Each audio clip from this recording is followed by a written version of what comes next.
Hello everyone, welcome to RS chemistry. तो आज हम स्टार्ट करने वाले हैं अपने मोल कंसेप्ट का लेक्चर 2। कल हम लोग पढ़े थे लॉज ऑफ केमिकल कॉम्बिनेशन, जिसमें हमने 3 लॉ पढ़ लिया था। Law of conservation of mass, law of constant proportion, जिसको हम लॉ ऑफ डेफिनेट प्रोपोर्शन बोले थे, और तीसरा पढ़ा था लॉ ऑफ मल्टीपल प्रोपोर्शन। आज हम चौथा लॉ पढ़ेंगे, Gay-Lussac's law of gaseous volume. Okay, तो आइए स्टार्ट करते हैं कि ये क्या होता है।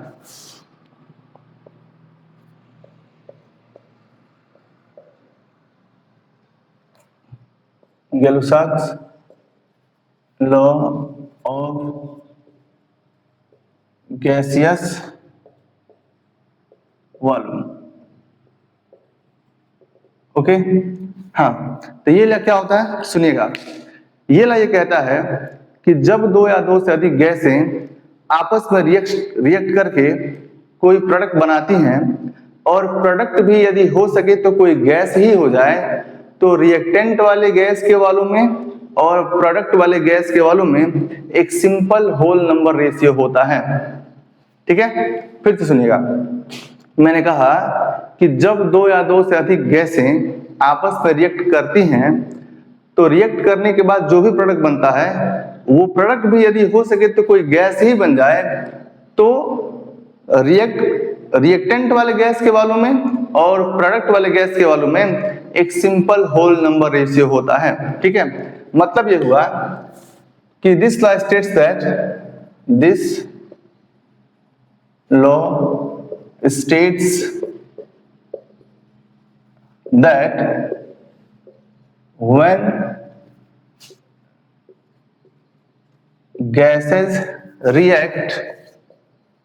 when gases react, then the volume of the reacting gases and gaseous product measured at the same temperature and pressure। Same temperature को मैं ऐसे लिखता हूं, आपको तो पता ही है, टेम्परेचर एंड प्रेशर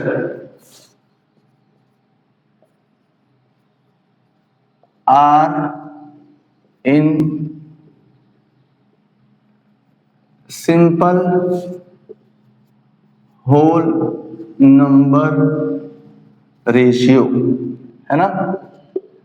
हाँ, ये हो गया कि ये ये कहता है कि व्हेन गैसेस रिएक्ट, जब गैसें आपस में रिएक्शन करती हैं, तो the volume of the reacting gases, react करने वाले गैस के वॉल्यूम, एंड गैसियस प्रोडक्ट, मतलब जो प्रोडक्ट है वो भी अगर गैस ही बन गया है, तो उसके, और इनको किस पर मेजर किया गया है, सेम टेम्परेचर और प्रेशर पर। मतलब टेम्परेचर और प्रेशर को क्या करना है, कांस्टेंट रखना है। ठीक है, सेम टेम्परेचर और प्रेशर पर अगर हम करें तो क्या होगा, तो ये सब क्या होता है, are in simple whole number ratio, मतलब रिएक्टेंट वाले गैस के वॉल्यूम में और प्रोडक्ट वाले गैस के वॉल्यूम में हमेशा एक सिंपल होल नंबर रेशियो होगा। मैं एग्जांपल देकर समझाता हूं। जैसे आपको पता है कि जो हाइड्रोजन गैस है वो ऑक्सीजन गैस से रिएक्शन करता है तो क्या बनाता है, वाटर बनाता है, और ये वाटर भी किस फेज में रहता है, गैसियस फेज में। आपको पता है कि जो वाटर है वो तो तीनों स्टेट में एग्जिस्ट करता है, सॉलिड में भी, लिक्विड में भी और गैस में भी। और सबको पता है कि हाइड्रोजन तो पहले से ही गैस होता है, ऑक्सीजन गैस होता है। तो ये गैसियस हाइड्रोजन रिएक्शन किया है गैसियस ऑक्सीजन से, तो हमारा गैसियस वाटर बना दिया है।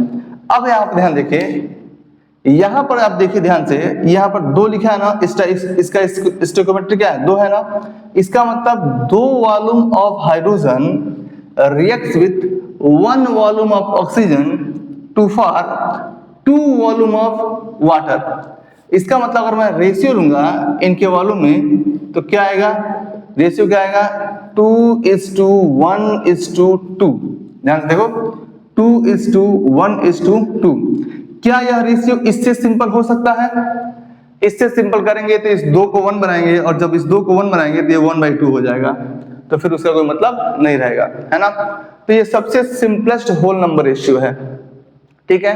तो यही होता है क्या कि जब 2 या 2 से अधिक गैसें आपस में रिएक्शन करती हैं, रिएक्शन करने के बाद कोई भी प्रोडक्ट बनाती हैं, और प्रोडक्ट भी यदि हो सके तो गैस ही हो जाए, तो रिएक्टेंट वाले गैस के वॉल्यूम में और प्रोडक्ट वाले गैस के वॉल्यूम में एक सिंपल होल नंबर रेशियो होता है, जो कि इस वाले केस में 2:1:2 का रेशियो आ गया है, ठीक है। आप इसको नोट डाउन कीजिए, फिर मैं एक दूसरा एग्जांपल लेके समझाता हूं, ठीक है। Just take it down. तो दूसरा एग्जांपल क्या है? दूसरा एग्जांपल है गै-लुसाक ऑफ गैसियस वॉल्यूम का। आपने H2 प्लस O2 2H2 देखा। फिर दूसरा एग्जांपल है, आपको पता है कि हाइड्रोजन क्या है? गैस है, H2 प्लस क्लोरीन क्या है? ये भी गैस है। ये जब रिएक्शन करेगा तो बनाएगा 2HCl, क्या बनाएगा? और हाइड्रोक्लोरिक एसिड भी गैसियस स्टेट में भी होता है, ठीक है। अब देखिए यहाँ पर हाइड्रोजन का कितना वॉल्यूम दिया गया है? 1 वॉल्यूम। यहाँ पर अगर कुछ नहीं लिखा है मतलब 1 लिखा है, यहाँ पर भी कुछ नहीं लिखा है मतलब क्या लिखा है? 1 लिखा है। ध्यान रखिएगा। तो यहाँ पर 1 वॉल्यूम हाइड्रोजन का और 1 वॉल्यूम क्लोरीन का जब रिएक्शन करता है तो 2 वॉल्यूम किसका बनाता है? हाइड्रोक्लोरिक एसिड का, मतलब HCl का। तो इसमें जो सिंपल रेशियो हुआ इनके वॉल्यूम में, सिंपल रेशियो वो क्या आया? सुनिएगा, गैस रिएक्टेंट वाले गैस के वॉल्यूम में और प्रोडक्ट वाले गैस के वॉल्यूम में सिंपल होल नंबर रेशियो होता है। तो 1:1:2 देखा ना, तो ये होता है, इसके अलावा और कुछ नहीं होता है, ठीक है। एक और एग्जांपल लेता हूं। जैसे आपको पता है कि जो नाइट्रोजन है वो 3 वॉल्यूम ऑफ हाइड्रोजन से रिएक्शन करता है, तो 2 वॉल्यूम ऑफ क्या बनाता है? अमोनिया बनाता है, ठीक है। नाइट्रोजन कौन नहीं जानता कि गैस है? हाइड्रोजन किसको पता नहीं है कि गैस है? और अमोनिया भी क्या है? गैस ही है। तो देखा ना, जब 2 या 2 से अधिक गैसें आपस में रिएक्शन करके प्रोडक्ट बनाती हैं, और प्रोडक्ट भी यदि हो सके तो गैस ही बन जाए, तो रिएक्टेंट वाले गैस के वॉल्यूम में और प्रोडक्ट वाले गैस के वॉल्यूम में क्या होता है? सिंपल होल नंबर रेशियो होता है। तो यहां पर जो सिंपल होल नंबर रेशियो आया वो क्या आया? सिंपल रेशियो वो आएगा क्या? सिंपल रेशियो क्या आएगा? 1:3:2। इससे सिंपल नहीं हो सकता है ना। तो यही होता है हमारा क्या? गै-लुसाक लॉ ऑफ गैसियस वॉल्यूम, कि जब 2 या 2 से अधिक गैसें रिएक्ट करके कोई प्रोडक्ट बनाती हैं, प्रोडक्ट भी यदि हो सके तो गैस ही बन जाए, तो रिएक्टेंट वाले गैस के वॉल्यूम में और प्रोडक्ट वाले गैस के वॉल्यूम में एक सिंपल होल नंबर रेशियो होता है, ठीक है। इसमें खास बात यह है, ये जो भी हम वॉल्यूम मेजर कर रहे हैं वो सेम टेम्परेचर और प्रेशर पर मेजर होना चाहिए, ठीक है। अगर हम टेम्परेचर और प्रेशर घटा बढ़ा देंगे तब ये रेशियो भी घट बढ़ जाएगा, बेकार हो जाएगा, है ना। तो जो मेन कंडीशन वो यही है कि सेम टेम्परेचर और प्रेशर पर इनका वॉल्यूम तुमको मेजर करना है, तब रेशियो लेना है, ठीक है। तो बस यही होता है क्या हमारा गैसियस, वो गै-लुसाक लॉ ऑफ गैसियस वॉल्यूम। आप इसको नोट डाउन कीजिए, फिर मैं अगला लॉ बताता हूं आपको, ठीक है। Just take it down. तो हमारा अगला लॉ है एवोगैड्रोस लॉ। क्या है? Avogadro's law.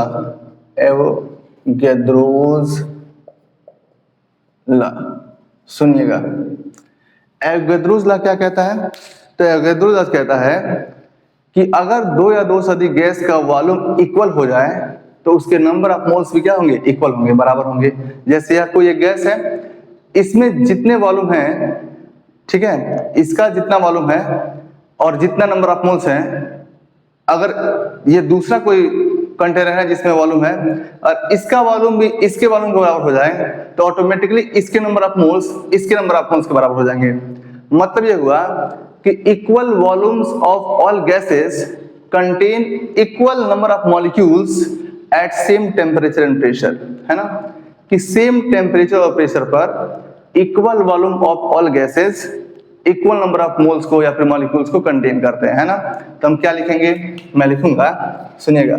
This law states that, ये बात तो एकदम कॉमन है, हर वाले लॉ में मैंने लिखा था, एकदम simple. This law states that क्या लिखे थे? Equal volume of all gases contain an equal number of molecules, equal number of molecules. मेरी स्पेलिंग को मत जाइएगा, ठीक है ना, आप समझ लीजिएगा ये मॉलिक्यूल्स लिखा है। Equal number of molecules at the same temperature and pressure, है ना। मतलब equal number of all gases contain an equal number of molecules at the same temperature and pressure. अगर टेम्परेचर और प्रेशर सेम हो जाए तो equal volume of all gases, जितने gas है अगर उनका वॉल्यूम सेम हो जाए, मान लो कई सारे गैसेस हैं और सबका वॉल्यूम बराबर है, तो उन सबका नंबर ऑफ मोल्स भी बराबर होंगे, मतलब नंबर ऑफ मॉलिक्यूल्स भी क्या होंगे, बराबर होंगे। इसका मतलब हुआ दैट इज, हम ये कह सकते हैं कि जो वॉल्यूम है वो directly proportional number of moles के, provided that, mind it, provided that कि टेम्परेचर और प्रेशर क्या होना चाहिए, कांस्टेंट। तो at same temperature and pressure, या फिर constant temperature and pressure, at same temperature and pressure, ठीक है। तो इसका मतलब हुआ कि अगर हम नंबर ऑफ मोल्स बढ़ाएंगे तो वॉल्यूम भी बढ़ जाएगा, और नंबर ऑफ मोल्स कम करेंगे तो वॉल्यूम भी कम हो जाएगा। या फिर उल्टा, अगर हम किसी गैस का वॉल्यूम बढ़ाएंगे तो उसके नंबर ऑफ मोल्स बढ़ेंगे। नंबर ऑफ मोल्स का मतलब उसका वॉल्यूम, वो क्या बोलते हैं, मॉलिक्यूल्स बढ़ जाएगा। और अगर हम गैस का वॉल्यूम डिक्रीज करेंगे तो उसके नंबर ऑफ मोल्स भी डिक्रीज कर जाएंगे। और नंबर ऑफ मोल्स का मतलब होता है नंबर ऑफ मॉलिक्यूल्स, या फिर नंबर ऑफ एटम्स, या फिर नंबर ऑफ आयंस, जो भी हो, ठीक। अगर मान लो कि मैं दो मॉलिक्यूल की बात कर रहा हूं, दो अलग अलग कंटेनर की बात कर रहा हूं, तो एक गैस का, दो गैस की बात कर रहा हूं, तो एक गैस का वॉल्यूम अगर V1 हो जाए तो जो V1 होगा वो भी डायरेक्ट प्रोपोर्शनल होगा N1 के, इसके नंबर ऑफ मोल्स N1 हो जाएंगे। अगर मैं कोई दूसरा गैस लेता हूं जिसका वॉल्यूम मैं V2 कहता हूं, तो इस नियम से जो V2 होगा वो नंबर ऑफ मोल्स N2 हो जाएगा, ठीक है। ये जब प्रोपोर्शनलिटी साइन हटाएंगे तो दोनों में कोई ना कोई कांस्टेंट आएगा, और आएगा तो मैं क्या कहूंगा, फिर से यहां पर लिख देता हूं कि V1 upon V2 is equal to N1 upon N2, है ना। ये साइन हटाए होंगे तो कोई कांस्टेंट आया होगा, मान लो कि वो K आया है, तो दोनों में तो K आएगा, तो K से K कट जाएगा ना बेटा, इसलिए मैंने यहाँ पर K नहीं लिखा था, ठीक है। तो आप चाहें तो लिख सकते हैं या फिर छोड़ सकते हैं, कोई बात नहीं है। बस ये समझने का फेरा था कि ये कांस्टेंट, ये प्रोपोर्शनलिटी साइन हटाएंगे तो कोई ना कोई एक कांस्टेंट आएगा जिसको मैं K कह दूंगा, तो वो K यहाँ भी आएगा और यहाँ भी आएगा।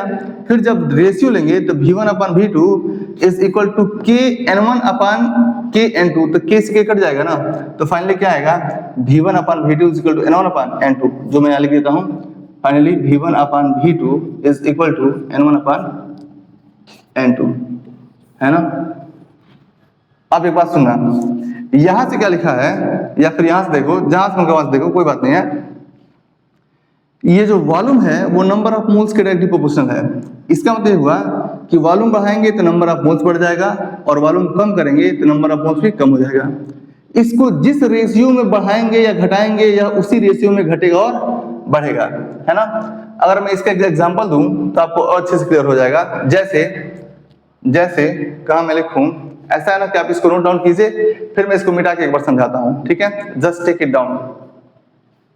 तो मैं बोल रहा था कि जैसे मैंने यही लिखा था कि अगर वॉल्यूम बढ़ाएंगे तो नंबर ऑफ मोल्स बढ़ जाएगा, मतलब नंबर ऑफ मॉलिक्यूल्स बढ़ जाएगा, ओके ना, ठीक। तो यहां से आप देखिए, अगर मैं लिखता हूं, मान लो सपोज कि 1 मोल ऑफ ऑक्सीजन, ये एग्जांपल है, ये एग्जांपल है कि 1 मोल ऑक्सीजन जो होता है, 1 मोल ऑक्सीजन ऑक्यूपाइज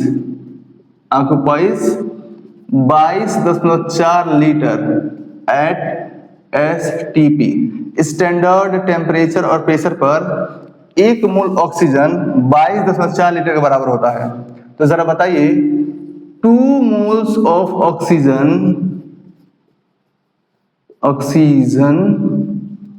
will occupy, अब एक बात बताओ, मैंने नंबर ऑफ मोल्स 1 मोल लिया तो ये 22.4 लीटर हुआ। अब मैं नंबर ऑफ मोल्स को डबल कर दिया तो क्या ये 22.4 में डबल नहीं हो जाएगा? इस रूल से जितना रेशियो में इसको बढ़ाएंगे घटाएंगे उसी रेशियो में ये भी बढ़ेगा और घटेगा। तो यहाँ पे आ जाएगा, इसका डबल क्या होगा?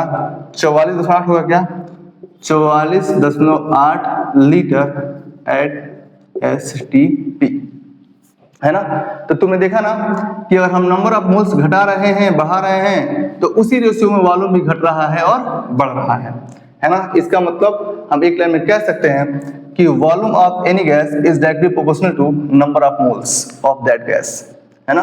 Volume of any gas is directly proportional to number of moles of that gas, ठीक है। तो ये होता है हमारा एवोगैड्रोस लॉ, ठीक है।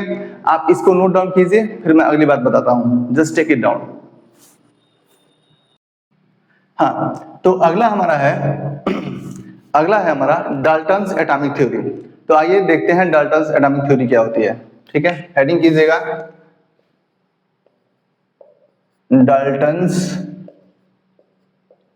Atomic theory. ये क्या होती है? इसकी 4-5 बातें हैं जो हमको बता देता हूं।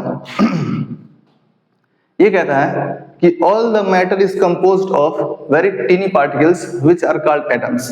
मतलब ये हुआ कि जितने भी मैटर हैं, whatever around you all are seeing are called matter, है ना। जितने भी मैटर हैं आपके आसपास, जो कुछ भी दिखाई दे रहे हैं, वे सब के सब बिल्कुल टीनी पार्टिकल, मतलब बिल्कुल छोटे छोटे मेही पार्टिकल्स मिलकर बने होते हैं, जिसे हम क्या कहते हैं? एटम्स कहते हैं, ठीक। ये पहली बात हो गई।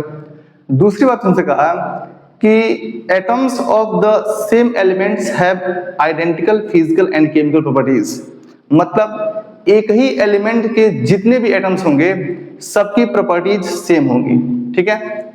और फिर कह रहा है कि atoms of different elements have different physical as well as chemical properties. मतलब अलग अलग एलिमेंट्स के जो एटम्स होंगे उनकी प्रॉपर्टीज अलग अलग होंगी, ठीक। फिर एक चौथी बात उसने कहा कि जब 2 या 2 से अधिक एटम्स किसी फिक्स रेशियो में कंबाइन करते हैं तो हमारा मॉलिक्यूल बनता है। क्या बनता है? मॉलिक्यूल बनता है। और फिर लास्ट बात उसने 5वीं बात कही कि जो एटम्स हैं उनका रीऑर्गेनाइजेशन हो जाता है, लेकिन उसे हम किसी केमिकल रिएक्शन में न तो क्रिएट कर सकते हैं और न ही डिस्ट्रॉय कर सकते हैं। यही 4-5 बातें डाल्टन्स ने बताई थी अपने एटॉमिक थ्योरी में। तो जरा देखिए, इसको लिखते हैं। क्या होगा? पहला बात क्या कहा था? पोस्टुलेट्स। इसको हम कहते हैं postulates of Dalton's atomic theory. पहला क्या लिखा है कि all the matter is composed of very tiny particles which are called atoms,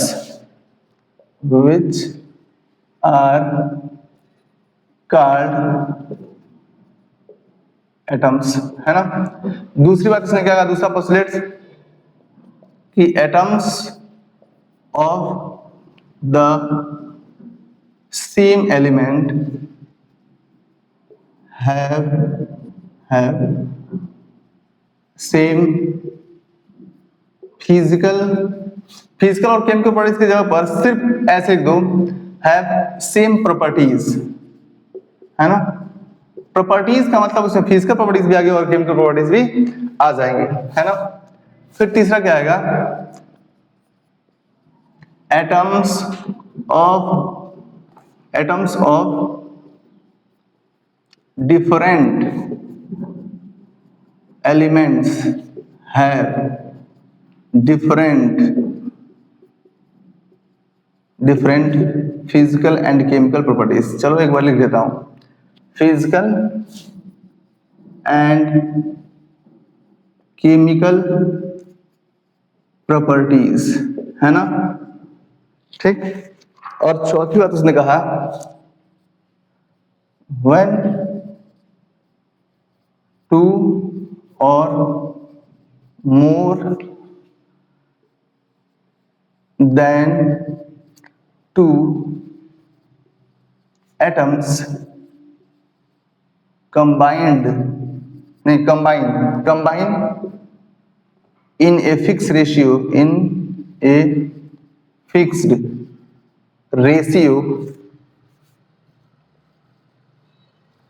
fixed ratio, then molecule is formed.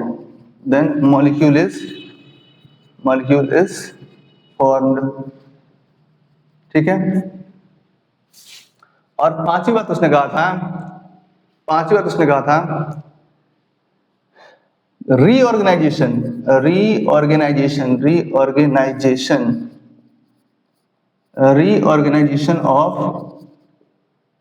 of atoms occurs,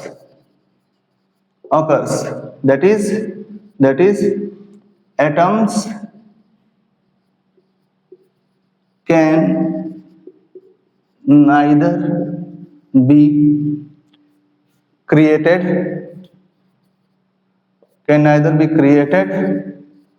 nor destroyed in a chemical reaction.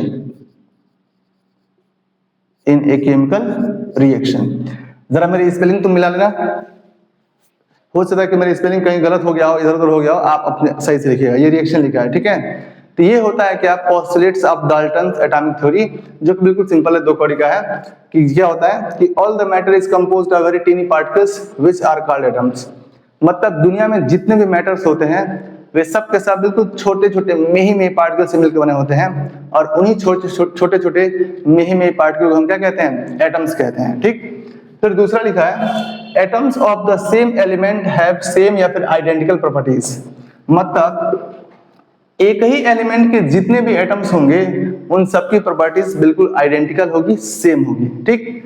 लेकिन atoms of different elements have different physical and chemical properties. मतलब अलग अलग elements के जो atoms होंगे उनकी property अलग अलग होंगी, ठीक। और फिर लास्ट बात यह है कि जब 2 या 2 से अधिक एटम मिलते हैं किसी फिक्स्ड रेशियो में तो हमारा कंपाउंड का या फिर मॉलिक्यूल का फॉर्मेशन होता है। एक लास्ट बात है वो ये है कि reorganisation of atoms occurs.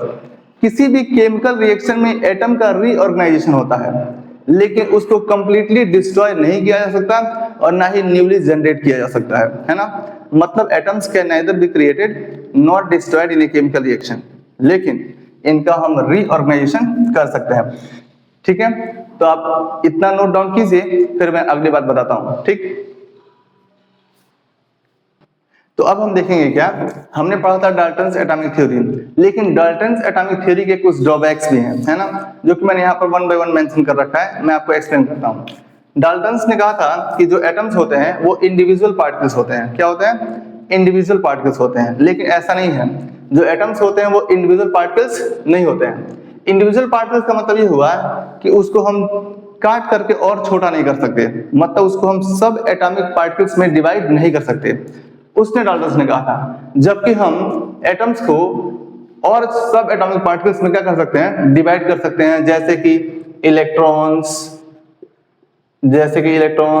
Protons, है ना, एंड न्यूट्रॉन्स, और भी बहुत सारे होते हैं, ठीक है। तो एटम्स जो है इंडिविजुअल पार्टिकल्स नहीं होते हैं, बल्कि उसे हम और भी सब एटॉमिक पार्टिकल्स में क्या कर सकते हैं, डिवाइड कर सकते हैं, ठीक। फिर उसने दूसरा कहा था उसने कहा था कि atoms can neither be created not be destroyed in a chemical reaction, है ना। तो ये बात तो ठीक है कि किसी केमिकल रिएक्शन में हम किसी एटम को न तो क्रिएट कर सकते हैं और ना ही डिस्ट्रॉय कर सकते हैं, लेकिन न्यूक्लियर रिएक्शन में हम एटम को क्रिएट भी कर सकते हैं और डिस्ट्रॉय भी कर सकते हैं। किसमें, याद रखिएगा, न्यूक्लियर रिएक्शन में। न्यूक्लियर रिएक्शन में हम एटम को क्या कर सकते हैं, क्रिएट कर सकते हैं और डिस्ट्रॉय भी कर सकते हैं, ठीक। अगला क्या है, लिखा है कि atoms of the same element are not always identical, है ना। डाल्टन ने कहा था कि जो सेम एलिमेंट के जो एटम्स होते हैं सब के सब आइडेंटिकल होते हैं, लेकिन ऐसा नहीं है। क्या होता है, ऐसा नहीं है कि सेम एलिमेंट के जो एटम्स हैं वो आइडेंटिकल नहीं होते हैं। क्यों, क्योंकि अगर वो आइडेंटिकल हो जाते तो हमारे आइसोटोप्स जनरेट नहीं हो पाते। क्या नहीं हो पाते, आइसोटोप्स। आप मुझे बताइए, यहाँ पर मान लीजिए अगर मैं किसी आइसोटोप लिखता हूँ, जैसे हाइड्रोजन का आइसोटोप क्या है, 1H1, 1H2 और ये क्या, 1H3, ये ऐसे है। तो अगर आइडेंटिकल एटम होते तो जरा बताइए, यहां पर तो हर जगह एटॉमिक नंबर सेम है, लेकिन क्या एटॉमिक मास सेम है? क्या यह आइडेंटिकल है? अगर ये आइडेंटिकल होता तो ये आइसोटोप्स नहीं होते, लेकिन हमको पता है कि हाइड्रोजन के 3 आइसोटोप्स होते हैं, 1h1, 1h2, 1s3। वैसे तो आइसोटोप्स और आइसोबार्स के बारे में हम डिटेल में फिर से पढ़ेंगे, लेकिन फिलहाल यहाँ देखते हैं कि इसने बोला ना कि atoms of the same elements have same identical same properties, लेकिन यहाँ होता है कि हमेशा नहीं है ऐसा, आर नॉट ऑलवेज आइडेंटिकल। ऐसा नहीं है, क्यों? क्योंकि देखिए यहाँ पर आइडेंटिकल मास आया नहीं आया, डिफरेंट आ गया ना, तभी तो आइसोटोप जनरेट हुए, है ना। अब आता है क्या तीसरा तो हो गया। चौथा, atoms of different elements can have the same mass. देखो उसने कहा था कि सेम फिजिकल और केमिकल प्रॉपर्टी नहीं रख सकते, मतलब उसका मास भी सेम नहीं हो सकता, डाल्टन्स ने। लेकिन ऐसा नहीं है, एलिमेंट्स जो है सेम मास रख सकते हैं। जैसे कुछ आइसोबार्स होते हैं, आइसोबार्स के बारे में आपको पता होगा कि आइसोबार्स क्या होते हैं। तो ऐसे एलिमेंट्स होते हैं जिसका एटॉमिक मास सेम होता है, लेकिन एटॉमिक नंबर क्या होता है? डिफरेंट। जैसे और मैं आप लिखूं 18 आर्गन 40 और 20 कैल्शियम 40। यहां देखो ये दो एलिमेंट है और दोनों क्या है? सेम है। क्या दोनों डिफरेंट है ना? एक आर्गन है और एक क्या है? कैल्शियम है, लेकिन इनके मास जरा देखिए भाई साहब, मास क्या है? सेम है। और उसने क्या कहा था कि डिफरेंट एलिमेंट के जो एटम्स है उनकी प्रॉपर्टी डिफरेंट होनी चाहिए, इंक्लूडिंग मास आल्सो।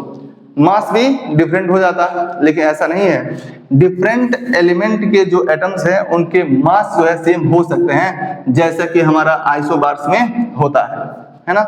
वैसे तो हम आइसोबार्स और आइसोटोप्स के बारे में आगे डिटेल में पढ़ेंगे, लेकिन फिलहाल मैंने आपको इतना बता दिया, ठीक। एक और एग्जांपल, जैसे एक और है क्या, no explanation of atomic structure. Dalton ने एटॉमिक स्ट्रक्चर के बारे में कुछ नहीं बताया, मतलब एटम के इंटरनल पार्ट के बारे में कुछ नहीं बताया कि एटम के अंदर क्या होता है, कैसे होता है। जैसे आपको पता है कि एटम के अंदर इलेक्ट्रॉन्स भी होते हैं, प्रोटॉन्स भी होते हैं, न्यूट्रॉन्स भी होते हैं। तो इन सब के बारे में डाल्टन्स कुछ नहीं बता पाया, इसलिए यह थ्योरी फेल हो गई। यही इसका क्या है? ड्रॉबैक है, ठीक। और एक लास्ट बात है, no explanation of chemical bonding, है ना। आपने देखा 5वां या फिर 6वां पोस्टुलेट था कि जब 2 या 2 से अधिक एटम्स किसी फिक्स्ड रेशियो में मिलते हैं तो मॉलिक्यूल या फिर कंपाउंड का फॉर्मेशन होता है। वो तो हो जाता है, लेकिन वो किस तरह के केमिकल बॉन्ड बनाते हैं, केमिकल बॉन्ड बनाने के बाद कंपाउंड का फॉर्मेशन करते हैं, इस बारे में डाल्टन नहीं बता पाया। मतलब डाल्टन ने केमिकल बॉन्डिंग के बारे में कुछ नहीं बताया कि एटम्स कैसे और क्यों बॉन्ड बनाते हैं, है ना। एटम्स कैसे बॉन्ड बनाते हैं, किस तरह से और क्यों ही बॉन्ड बनाते हैं, इन सब के बारे में डाल्टन्स नहीं बता पाया, इसलिए डाल्टन्स एटॉमिक थ्योरी फेल हो गई। तो गाइस ये सब था 4-5 या फिर 6 कुछ ड्रॉबैक्स था डाल्टन्स एटॉमिक थ्योरी का, जो मैंने आपको बता दिया। आप इसको कर सकते हैं, एकदम अच्छे से एक्सप्लेन भी कर दिया है, आप समझ सकते हैं, ठीक है। आप इतना नोट डाउन कीजिए, फिर मैं 1-2 सवाल कराता हूं, ठीक। हाँ, तो ये कुछ सवाल है डाल्टन्स एटॉमिक थ्योरी पर, कुछ सवाल है, जिसमें पहला सवाल है, ध्यान सुनिएगा। According to Dalton's atomic theory, matter is made up of. Dalton's atomic theory के according matter is made up of, मतलब मैटर बना होता है, मतलब किससे बना होता है? तो ऑप्शन लिखा है, पहला मॉलिक्यूल्स, दूसरा एटम्स, तीसरा आयंस और चौथा क्या? इलेक्ट्रॉन्स। तो बताइए डाल्टन्स एटॉमिक थ्योरी से क्या पता चलता है कि मैटर किससे बना होता है? तो आपने पहला ही पोस्टुलेट लिखा था कि matter is the individual particles which are made up of, नहीं, आपने बोला था कि all the matter is composed of very tiny particles which are called atoms.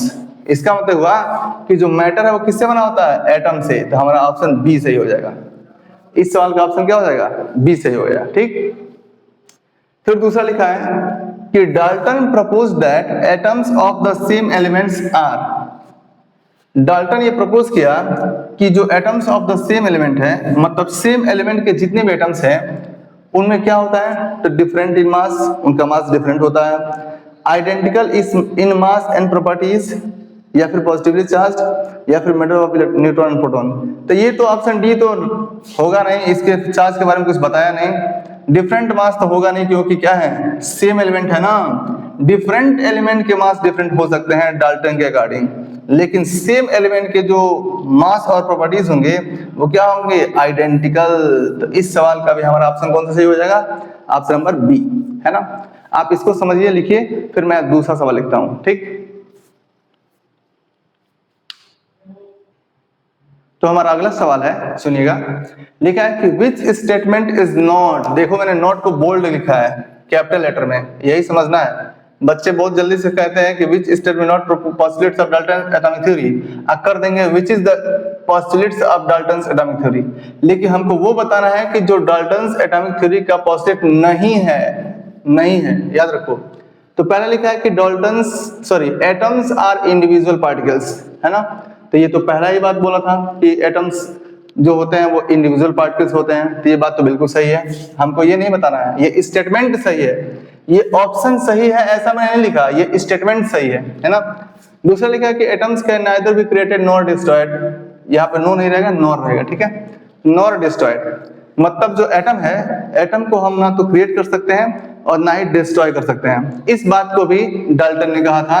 तो ये बात भी क्या है, हमारा बिल्कुल सही है, बिल्कुल सही है।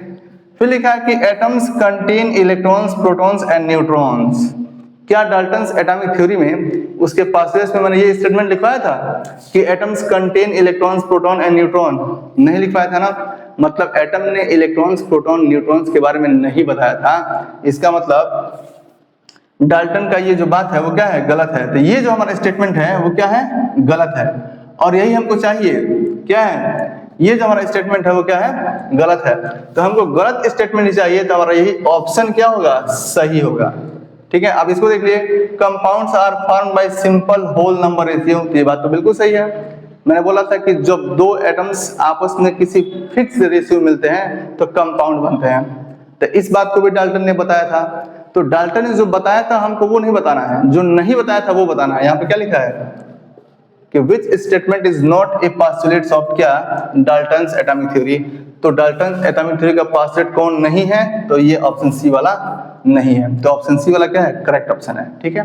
तो इतना ही आज की क्लास हम यहीं पे खत्म करते हैं। उम्मीद है कि आपको वीडियो पसंद आया होगा, और दूसरी बात ये भी उम्मीद करता हूं कि जो भी मैं पढ़ा रहा हूं वो आपको एकदम अच्छे से समझ में आ रहा होगा, ठीक है। तो मिलते हैं नेक्स्ट वीडियो में, चैनल को सब्सक्राइब कर लीजिएगा, वीडियो को लाइक कर लीजिएगा, फिर मिलते हैं, ठीक है। तब तक के लिए अपना ख्याल रखिए, बाय।